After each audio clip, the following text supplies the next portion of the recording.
Alright, this video is going to sort of build off a little bit of the 2001 video explaining what it was about, and we're going to see here a lot of connections to Eyes Wide Shut in 2001, which might seem at first kind of just thin or non-existent, but if you look closely, they're pretty starkly there. At the most obvious level, we're going to see a lot of bodies on tables, and of course that imitates 2001 with the astronauts, but we're going to see there's a lot of deeper stuff than just mere parallels. For instance, with Bowman at the end, we see him on a bed as a very old man, and that's a shot that's very closely imitated in Eyes Wide Shut when Bill sees an old man who's dying.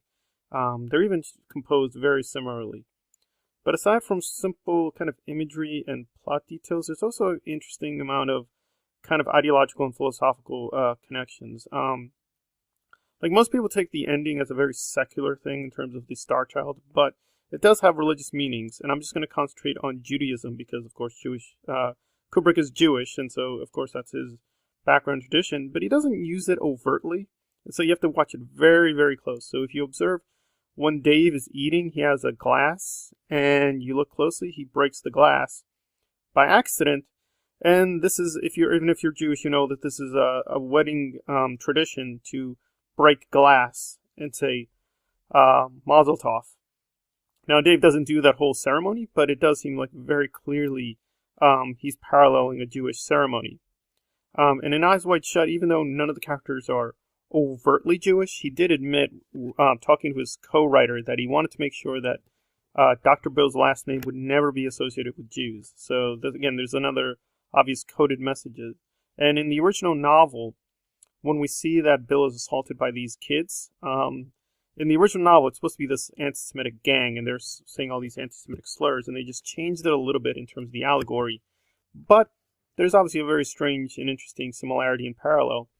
And of course, there's the obvious thing, not that just that Kubrick is Jewish, but that Arthur Schnitzler himself is Jewish. And recently there was uncovered some evidence that he was working on a script on another Jewish writer called Burning Secret. Actually, this has been well known, but the script was finally discovered. So he's been sort of fascinated by Jewish history and Jewish mysticism for quite some time, and he does insert it in various places in Eyes Wide Shut. Now, in terms of things that are more overt in terms of symbolism, if you know that Bill has a daughter and she likes toys, and in 2001 we get this early scene with, ironically, Kubrick's own daughter and how she wants a toy. And of course, the ending of Eyes Wide Shut, we see them going to a toy store, and yeah, she gets a toy. But what's interesting is that there's clearly a kind of deeper level of symbolism because she already has a teddy bear. If we look earlier in the scenes, we can see clearly she does have teddy bears. So maybe he's making a comment on consumerism, or this is part of the deeper symbolism of, getting yet another teddy bear, because she seems to already have two teddy bears. So why would you want a third? So yeah, there's a lot of little nuggets and Easter eggs that are thrown throughout the whole film. And of course, the obvious thing is that, just like the way Dave is going on a circular journey, and if you look at Bill, he literally goes through this huge, huge circular journey through the city, but he ends up where he started. And even some of the imagery sort of evokes space travel, like when they're talking at the end between Ziegler and Bill, the way that the balls are arranged on that red pool table, it looks like they could be planets, and they're really just sort of like these gods looking down on a universe. And again, this is also clear in The Shining as well, where there's a lot of symbolism to 2001. The most obvious being, Danny's, little shirt that has a rocket on it.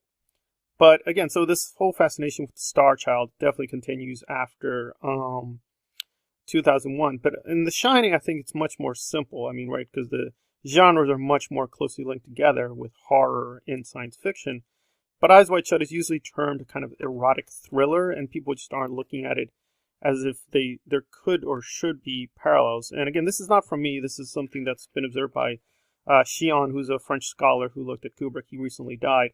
But he noted that how much, the so-called hopeful endings with the Star Child is imitated at the end of Eyes Wide Shut, again, in the toy store.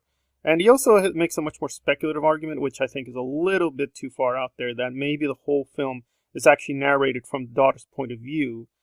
Just like we can assume that perhaps the Star Child was narrating the whole story from his omniscient point of view. But again, that's a little bit more speculative. I don't think we have enough yet evidence to make the conclusion. And just to tie it off, to think maybe I'm reading a little too much into this, or why 2001 would especially be a film he keeps carrying over. Well, if you look at Clockwork Orange, at a very obvious scenes, Alex is in a store, and if you look closely at the corner of the frame, you can definitely pick out, yep, 2001 Space Odyssey soundtrack. He also does a clever in-joke in Eyes Wide Shut 2. You actually can see Full Metal Jacket if you look closely at some of the scenes. So yeah, there's a lot of little places where he's making all these in-joke references, and that's pretty common among auteurs. But again, Eyes Wide Shut does have all these weird political, social, and sexual meanings. And the question would be, well, why, if you're making a connection to be 2001? I mean, it would seem like The Shining would be the more obvious example, because both of them are set in the Gothic genre.